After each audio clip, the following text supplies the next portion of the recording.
Share का next topic क्या कराने को कह रहा था मैं? Issue of share for consideration other than cash. क्या है ये भाई? मैं किसी से मशीन खरीद रहा हूं, बिल्डिंग खरीद रहा हूं, तो पेमेंट करनी है मुझे। पेमेंट नॉर्मली किस में होती है? कैश या चेक से। जरूरी है मैं पेमेंट के रूप में कैश दूं? मैं अपने शेयर दे रहा हूं भाई। मैंने किसी से काम कराया और मैंने उससे बोला कि भाई पैसे के रूप में मेरी कंपनी के शेयर ले ले, तो इसे हमने बोला issue of share for consideration other than cash. किसी का बिजनेस खरीद लिया, तो बिजनेस खरीदते हैं तो मालिक को पेमेंट करेंगे। मालिक कौन होते हैं? शेयर होल्डर होते हैं पुराने। तो उन पुराने शेयर होल्डर को बेटा अंदर से चेयर लाकर दे दे। उन शेयर होल्डर को मैंने अपनी कंपनी के नए शेयर दे दिया एज ए कंसिडरेशन। प्रोमोटर्स हैं जिन्होंने बिजनेस के इनकॉर्पोरेशन तक की सारी मेहनत की, तो भाई वो अपना मेहनताना मांग रहे हैं, रेमनरेशन मांग रहे हैं।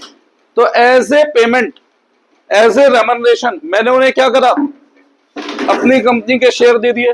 तो इस टॉपिक को कहा गया है issue of share for consideration other than cash.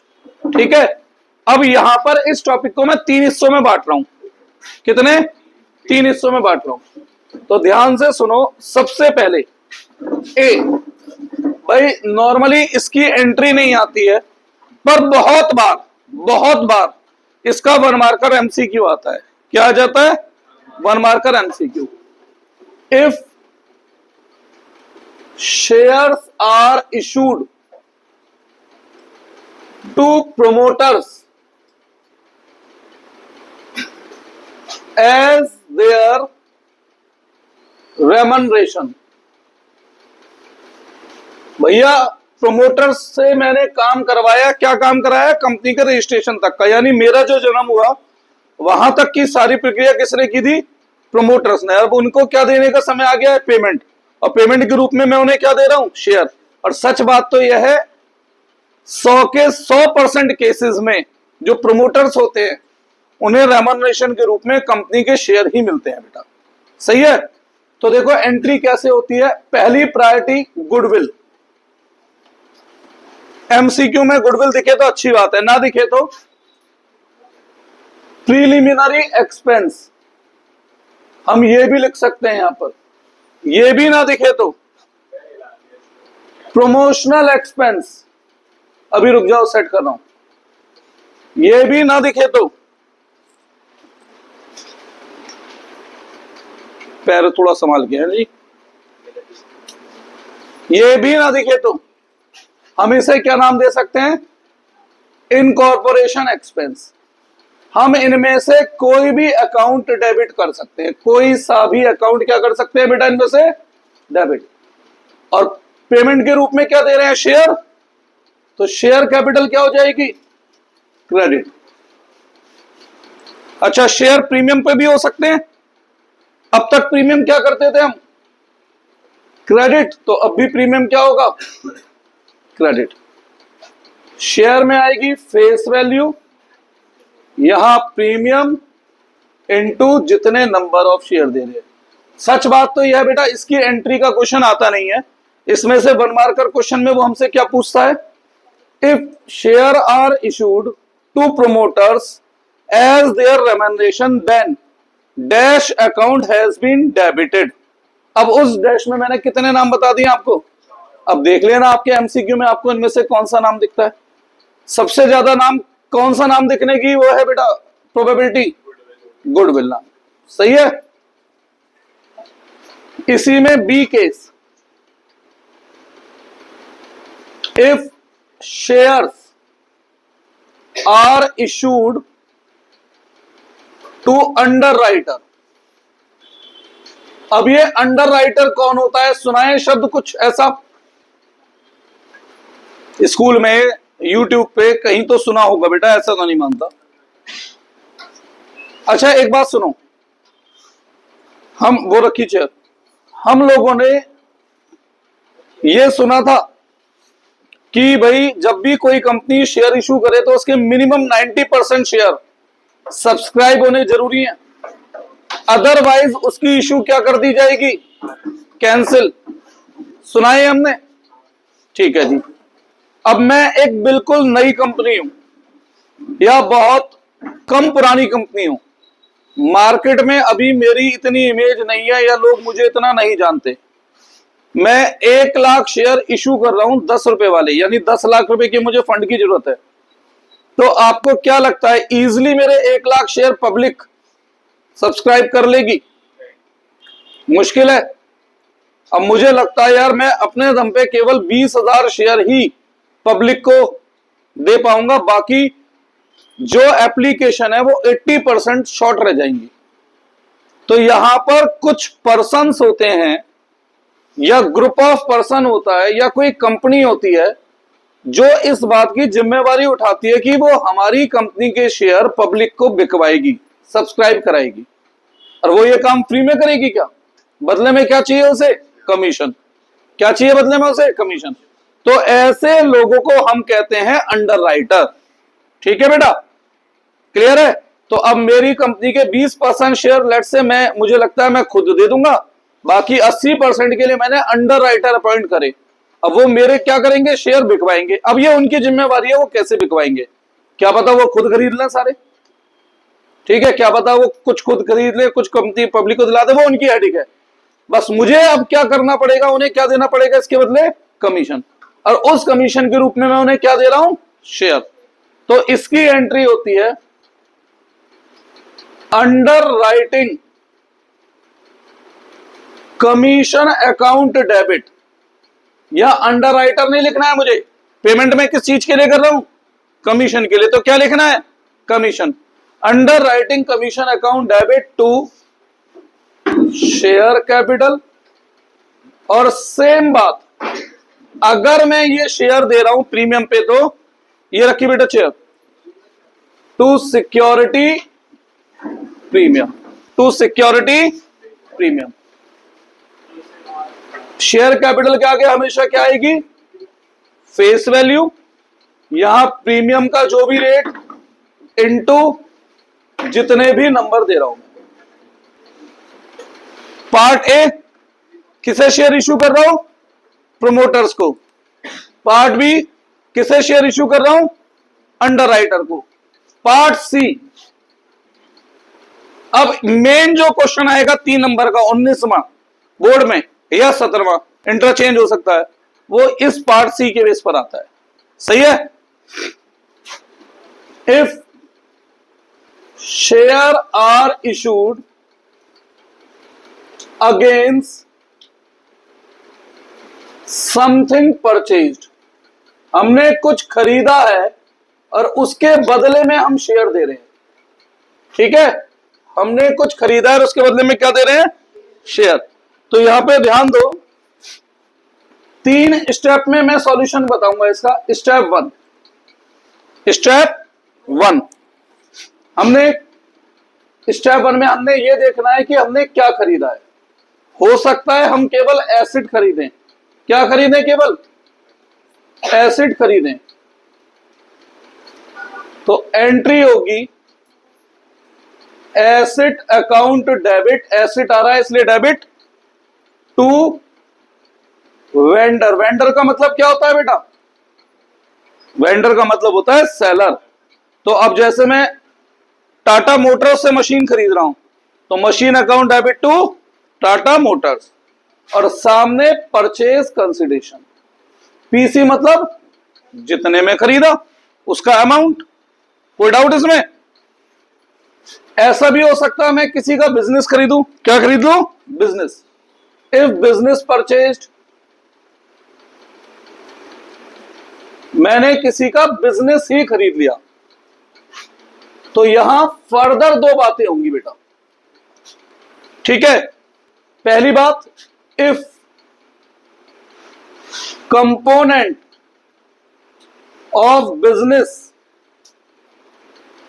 Is given, मतलब हमें यह बता रखा है बिजनेस में क्या क्या शामिल है, जैसे लैंड शामिल है, बिल्डिंग शामिल है, मशीन शामिल है, स्टॉक शामिल है, क्रेडिटर शामिल है। ये सब हमें बता रखा है उसमें कि बिजनेस जो है उसमें कितने एसेट्स हैं और कितनी लायबिलिटी है। तो उस केस में हम एंट्री करते हैं assets account debit to liability account to vendor. अब इसके आगे लिखते क्या क्या है, सुनो भाई। एसेट के आगे लिखी जाती है एग्रीड वैल्यू। कौन सी वैल्यू? अभी मतलब बताता हूं इसका। लायबिलिटी के आगे कौन सी? Agreed value. और वेंडर के आगे पीसी। अब ऐसे समझो मैं चौधरी साहब का बिजनेस खरीद रहा हूं, तो बैठ के बात तो करूंगा ना कि तुम्हारे बिजनेस में क्या क्या है और क्या क्या नहीं है। तो भैया जैसे बिजनेस की एनालाइज की तो बिल्डिंग थी, तो ये बोले जी हमारी ये बिल्डिंग 1 करोड़ की है। मैं बोला भाई साहब मैं तो मार्केट वैल्यू के हिसाब से लूंगा, और मार्केट वैल्यू जज कराई तो 90 लाख निकली। तो मैं बिल्डिंग कितने में ले रहा हूं? इनकी बुक में मैं कहता हूं वो 100 करोड़ की सही, मेरे पास कितने में आ रही है वो? तो मैं यहां 90 लाख लिखूंगा। उसकी बुक वैल्यू से मुझे मतलब नहीं है, मुझे मतलब है उसकी कौन सी वैल्यू से? Agreed value. एग्रीड क्यों बोला मैंने? हम जो तय कर ले, जरूरी है मार्केट वैल्यू तय करें? हम कोई भी वैल्यू तय कर सकते हैं। तो इसलिए शब्द क्या बोला मैंने? Agreed value. इसके आगे एग्रीड वैल्यू। पीसी मतलब जिसने में बिजनेस खरीदा। अगर कोई बैलेंस बचता है, क्या बचता है? कोई बैलेंस। अगर बैलेंस नीचे बचता है तो वो मेरा कैपिटल प्रॉफिट है, कैपिटल रिजर्व। और बैलेंस अगर ऊपर बचता है तो उसे क्या नाम देना है? गुडविल। इसके बेस पर भी एमसीक्यू क्वेश्चन बन जाते हैं, सीयूटी में भी आए हुए हैं। ठीक है, इसके बेस पर भी, गुडविल या सीआर के बेस पर भी। कोई डाउट बेटा इसमें? दूसरी तरफ if component of business is not given, मतलब हमें यह नहीं बता रखा बिजनेस में एसेट कितने हैं, लायबिलिटी कितनी है, बस ये बता दिया कि हमने किसी का बिजनेस खरीद लिया, तो एंट्री होगी नहीं होगी? भैया कुछ लोग कहते हैं एंट्री नहीं होगी, पर गलत कहते हैं। अगर मैं कुछ खरीदूंगा तो पेमेंट करूंगा, तो पेमेंट करूंगा तो भैया एंट्री कैसे नहीं होगी? उस केस में हम एंट्री करते हैं business purchase account debit to vendor. क्या एंट्री करते हैं? Business purchase account debit to vendor. अरे थोड़ा बहुत तो देखा होगा आपने इन्हें स्कूल में कहीं, टॉपिक ही नहीं हुआ ये बेटा। पर ये तो एग्जाम में मस्ट क्वेश्चन आता है बेटा। 19वां क्वेश्चन है। जर्नली एक ऑप्शन में आता है शेयर और दूसरी ऑप्शन में इसके आता है डिबेंचर, और दोनों ही इसी टॉपिक के क्वेश्चन होते हैं, फिक्स आता है हर बार। चलो अब हम देख रहे हैं, कोई बात नहीं। स्टेप 1 हो गया। स्टेप 2, हाँ भाई जिससे भी मैं कुछ खरीद रहा हूं, मशीन, यार बेटा यहां ध्यान दे ले, जिससे भी मैं कुछ खरीद रहा हूं, मशीन खरीद रहा हूं या बिजनेस खरीद रहा हूं या कुछ भी XYZ खरीद रहा हूं, मुझे इतनी सी एक बात बताओ कि जरूरी है वो सारी पेमेंट शेयर में एक्सेप्ट कर ले मुझसे? ऐसा हो सकता है कुछ पैसा कैश बैंक के थ्रू दे दूं और बाकी शेयर के रूप में। तो if any amount is paid through cash, cheque या बिल ऑफ एक्सचेंज। वैसे बिल ऑफ एक्सचेंज का पॉइंट आपके में आना तो नहीं चाहिए, क्योंकि 11वीं क्लास में अब हमें BRBP पढ़ाते ही नहीं है, पर ठीक है कई सालों से चलता रहा है तो मैंने लिख दिया। ठीक है बेटा। अब मैं पेमेंट करूंगा, वेंडर मेरी कौन है? लायबिलिटी है, क्योंकि मैंने सब कुछ खरीदा है। पेमेंट करूंगा तो लायबिलिटी बढ़ेगी कम होगी? कम होगी। लायबिलिटी कम होती है तो डेबिट क्रेडिट? डेबिट। तो एंट्री बनेगी vendor account debit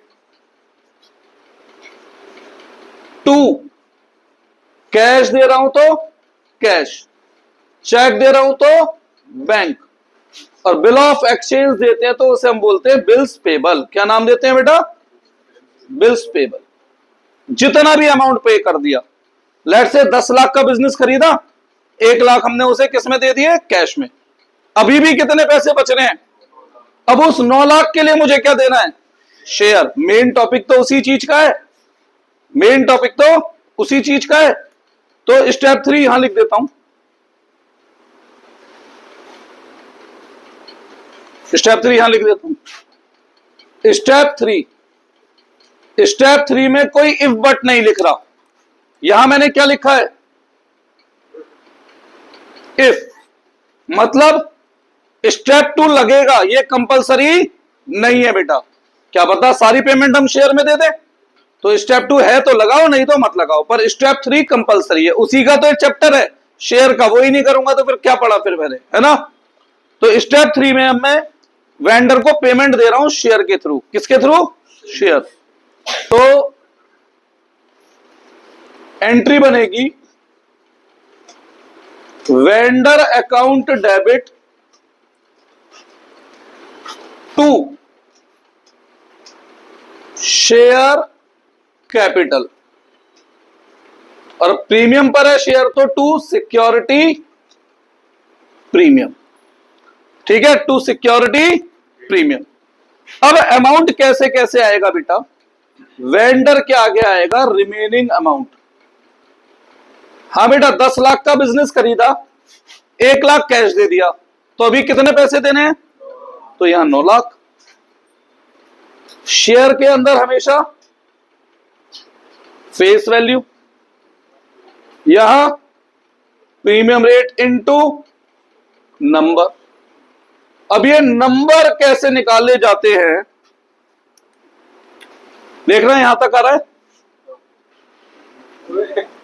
number of share कैसे निकालने हैं?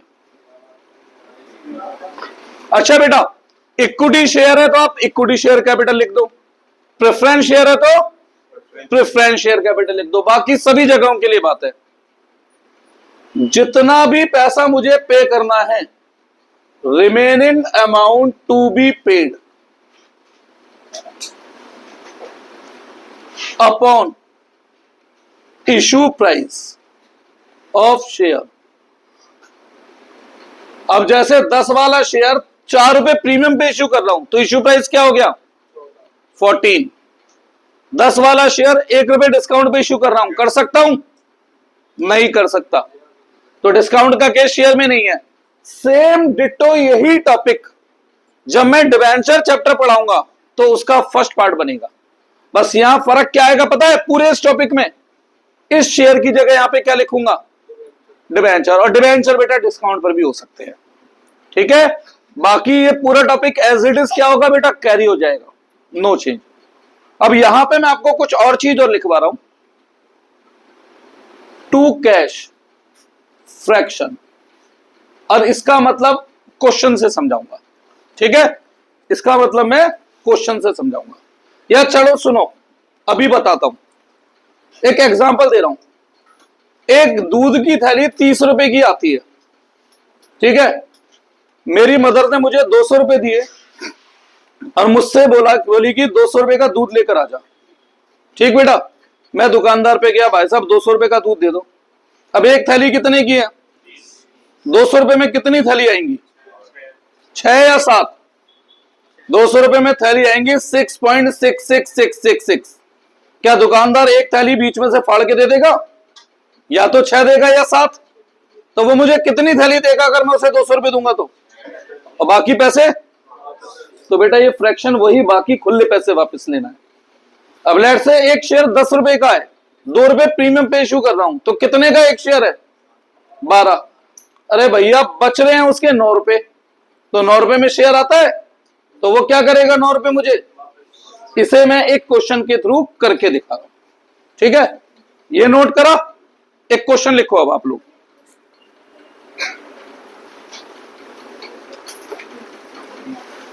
अब मुझे समझ में आया आपके स्कूल में कैसे 5 दिन में शेयर खत्म हो सकता है,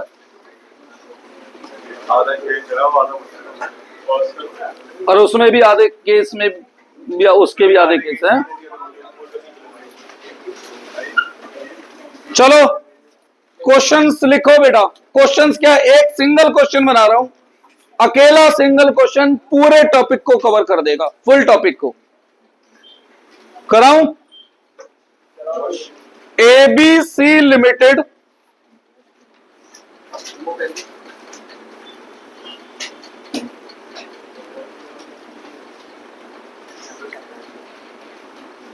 अभी मुझे याद दिला देना, मुझे इसके बेस पर 1 मार्कर क्वेश्चन कैसे बनता है वो डिस्कस करना है। यहां से एक टर्म सिखानी है मुझे, नेट एसेट वैल्यू। क्लियर है? मुझे ये चीज याद दिला देना बेटा। हाँ भाई, रात को ही गिरूंगा आज। आज रात को ही गिर दूंगा, घर जाते ही 8-9 बजे जाते लगा दूंगा। ABC limited issue 10,000 equity share of ₹100 each at 10% premium. अम्मा से कहते वहां से आ जाएंगी, थोड़ा तेज बोल दे।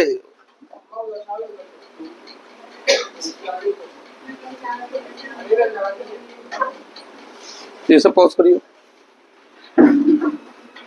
फिर से लिख लो।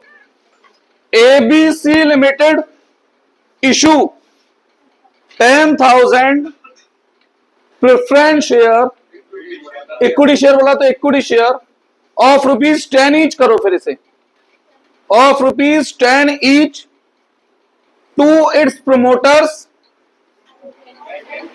10 ईच। हाँ तो बेटा बोल तो रहा हूं, to its promoter at 10% premium, full stop. Paragraph बदलो, company purchase business of XYZ limited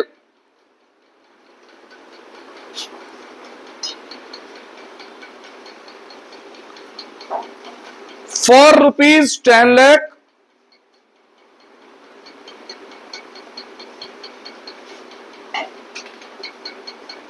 फिर full stop. This business is consist of, this business is consist of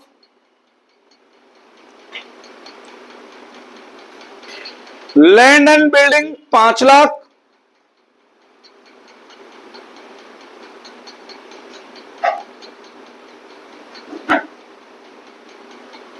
comma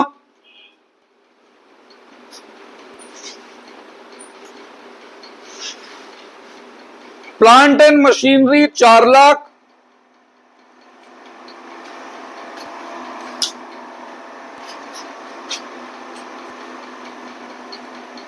debtor 3 lakh and creditor 1 lakh, and creditor 1 lakh, full stop. Paragraph बदलो, company paid ₹1 lakh immediately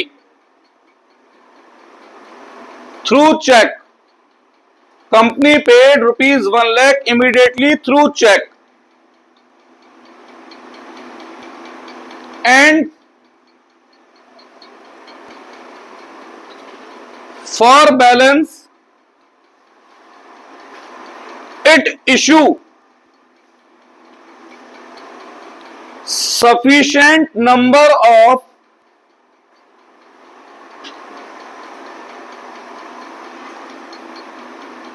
%8 preference share. ये जो 8% है इसका अभी हमें कुछ नहीं करना, ये 8% इस बात को दर्शाता है कि इन डिबेंचर होल्डर्स को फ्यूचर में 8% प्रीमियम मिलेगा। सही है? 8% preference share of ₹100 each, of ₹100 each issued at point number 1 par मतलब 100 वाला शेयर 100 रुपए में। Point number 1 issued at par, 3 बार इशू करवा रहा हूं मैं इसे, 3 केसेस दिखा रहा हूं। Point number 2 PAR, par, par, PAR, par. Point number 2, at 20% premium,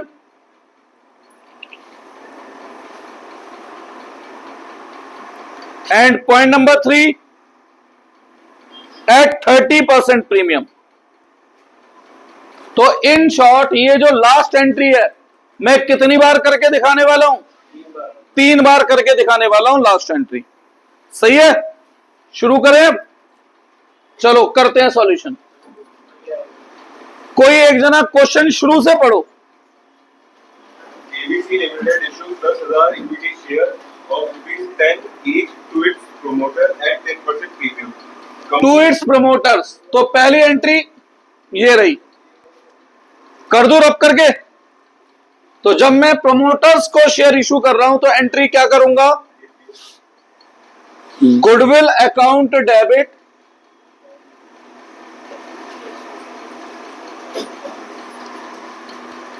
to equity share capital to security premium. अब से 2 साल पहले तक इसे हम सिक्योरिटी प्रीमियम रिजर्व लिखते थे. तो अगर किसी पे 2023 वाली बुक है तो उसमें रिजर्व लिखा होगा, पर अब रिजर्व नहीं लिखना है. एग्जाम में ध्यान रखना बेटा. सही है. फेस वैल्यू क्या है इक्विटी शेयर की? 10. प्रीमियम 10% यानी ₹1. नंबर कितने? 10,000. 1,10,000 और 1,10,000. यहां तक किसी को कुछ पूछना है? हाँ जी बेटा. नहीं. अब आगे बढ़ो. Company purchase business of XY. तो ये केस आ गया बिजनेस परचेज का, ये वाला केस. अब इसमें क्या बिजनेस के कंपोनेंट गिवन है? नहीं गिवन. तो ये वाली एंट्री बननी है. ठीक है, ये वाली एंट्री बननी है. बना दूं? इसे रब करो, छोड़ो बेकार की चीजें हटा रहा हूं. तो एंट्री बनाई मैंने. Assets account debit. एसेट के रूप में क्या क्या है मेरे पास?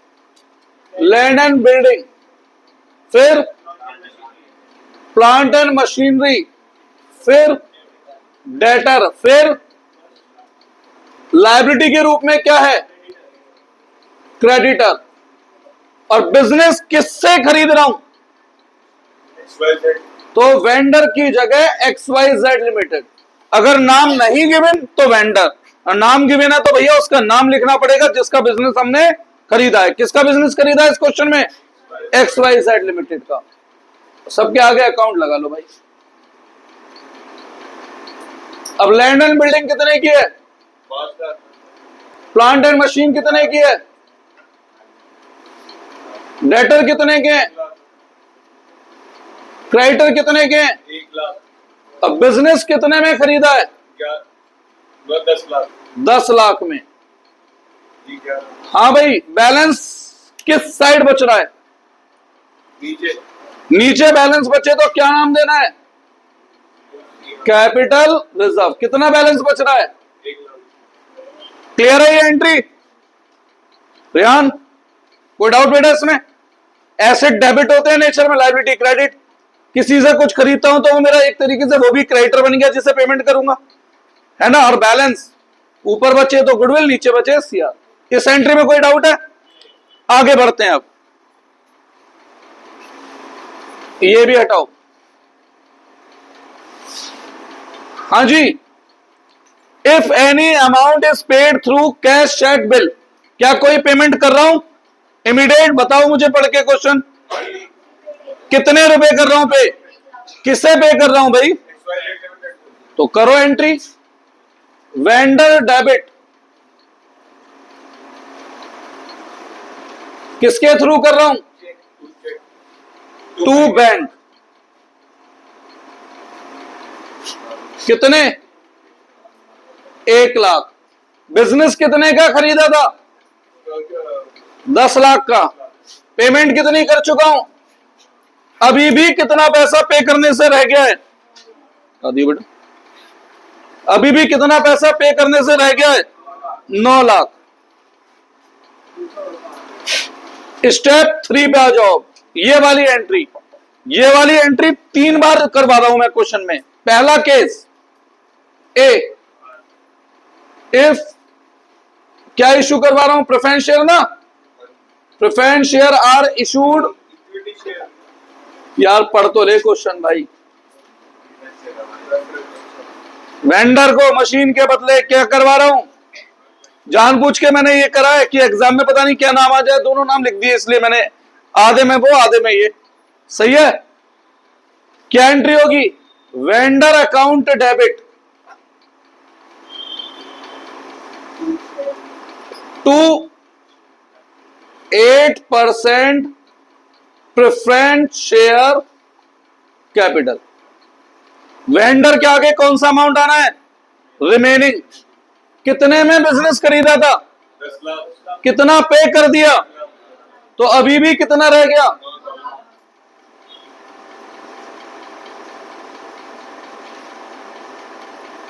कोई डाउट। अब एक शेयर की फेस वैल्यू क्या बताई है मैंने, प्रेफरेंस शेयर की 100 रुपए, तो नंबर तो सीधा लिख ही सकते हैं हम, 9,000। बेटा इक्विटी शेयर का 10 करवाया था मेरे भाई, मैंने इक्विटी शेयर का 10 करवाया था भाई।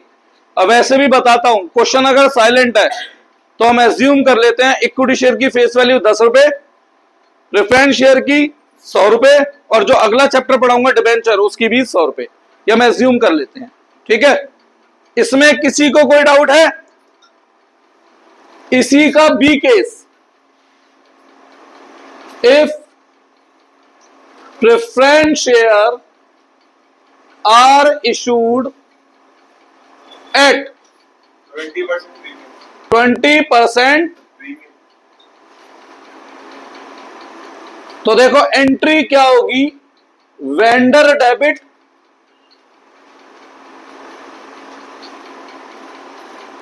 टू प्रेफरेंस शेयर कैपिटल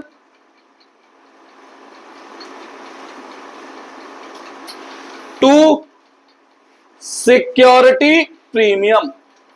सही है। वेंडर के आगे कौन सा अमाउंट आएगा,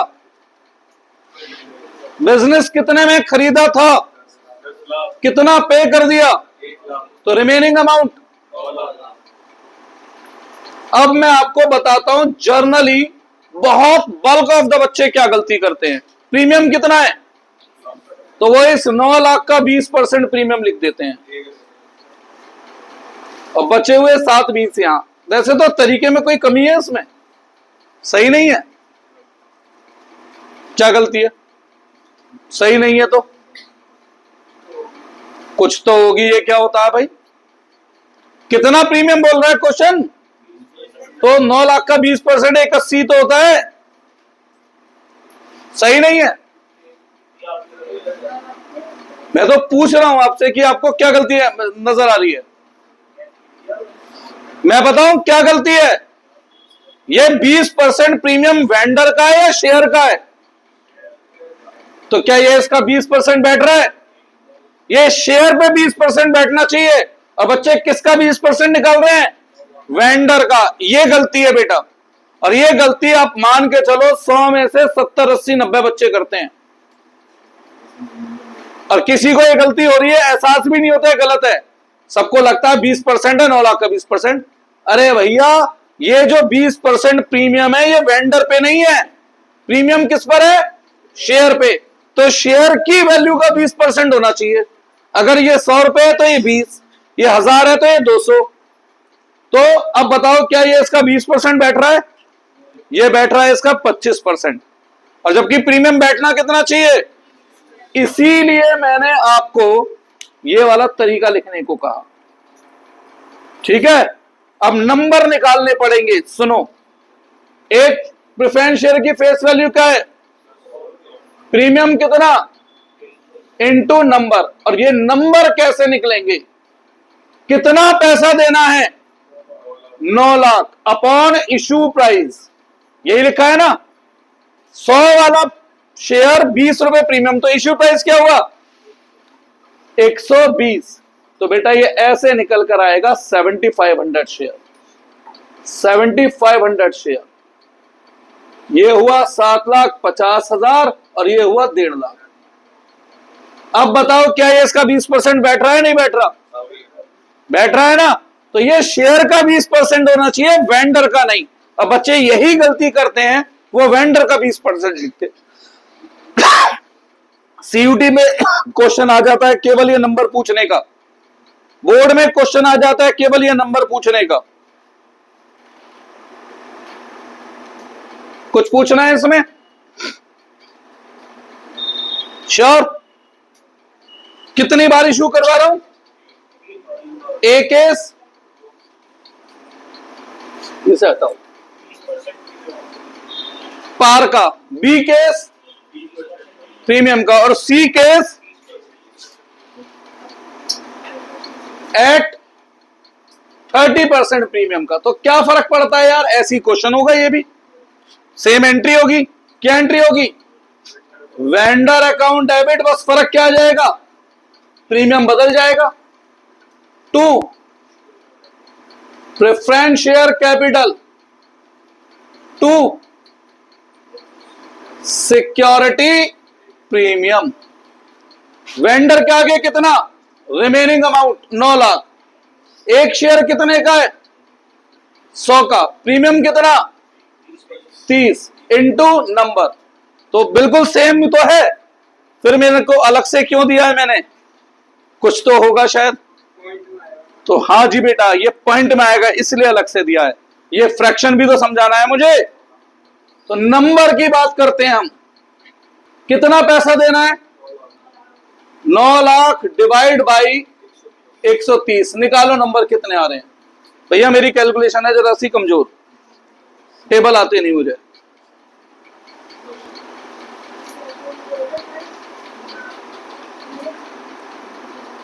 डिवाइड करके बताओ।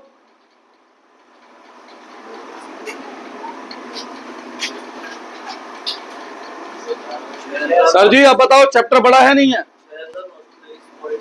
6923.07 की जगह मैं 7 जीरो लिख रहा हूं जानबूझ के। अरे बता देंगे भाई। अब बताओ, अगर ये इतना आता है तो मैं इसे कितने शेयर लिख सकता हूं राउंड ऑफ करके?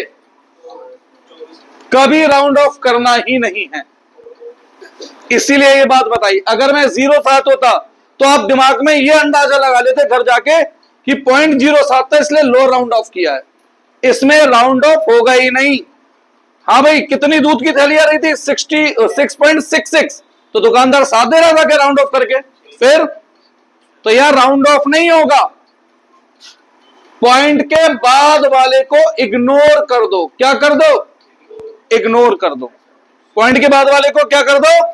तो कितने शेयर दे सकता हूं मैं? 6923। बताओ क्या अमाउंट बन रहा है ये?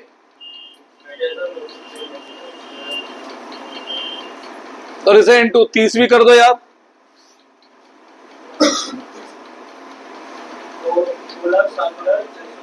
2,07,600। दोनों साइड का टोटल क्या आना चाहिए? आ रहा है सेम? नहीं आ रहा। तो जो सेम नहीं आ रहा उसे एज ए फ्रैक्शन में क्या दूंगा? कैश। क्या दूंगा as a fraction? Cash. Fraction मतलब जो खुले चिल्लड़ बच गई थी जिसमें कोई शेयर नहीं आ पाएगा, वो कैश में। कितना बैलेंस बच रहा है दोनों का? 10 रुपए। 10 रुपए में शेयर आ ही नहीं पाता, 10 ही बच रहा है ना। 10 में शेयर आ ही नहीं पाता। अब देखो मैं इसे निकाल के भी दिखाता हूं। 10 रुपए एक्चुअल वैल्यू क्या आई थी? 0.7 आई थी बेटा। एक्चुअल वैल्यू 0.07 आई थी। तो अब जरा एक काम करो, 0.07 को एक शेयर कितने का है? 130 से मल्टीप्लाई करो, यही अमाउंट आ जाएगा। करो, यही अमाउंट निकल के आ जाएगा। आप बैलेंस चाहे बैलेंस निकाल लो, सोचना है तो सोच लो। क्या आ रहा है बेटा? क्योंकि हमने और प्लेस आगे नहीं लिखी थी, और आगे प्लेस लिखते तो पूरे ये क्या बनता? 10 ही बन जाता। सही है। एक सिंगल क्वेश्चन में पूरा होल टॉपिक कवर है बेटा। फ्रैक्शन भी कवर है, प्रीमियम भी कवर है, पार भी कवर है, ठीक है, प्रोमोटर भी कवर है, गुडविल सीआर कैसे निकलते हैं वो भी इसके अंदर कवर है। एक सिंगल क्वेश्चन ये फुल टॉपिक कवर कर रहा है। और यही टॉपिक में अगर डिबेंचर में बोलता तो मैं बस इसमें 3 की जगह 4 पॉइंट कर देता, एक डिस्काउंट का छोड़ देता, ये डिबेंचर का क्वेश्चन हो जाता।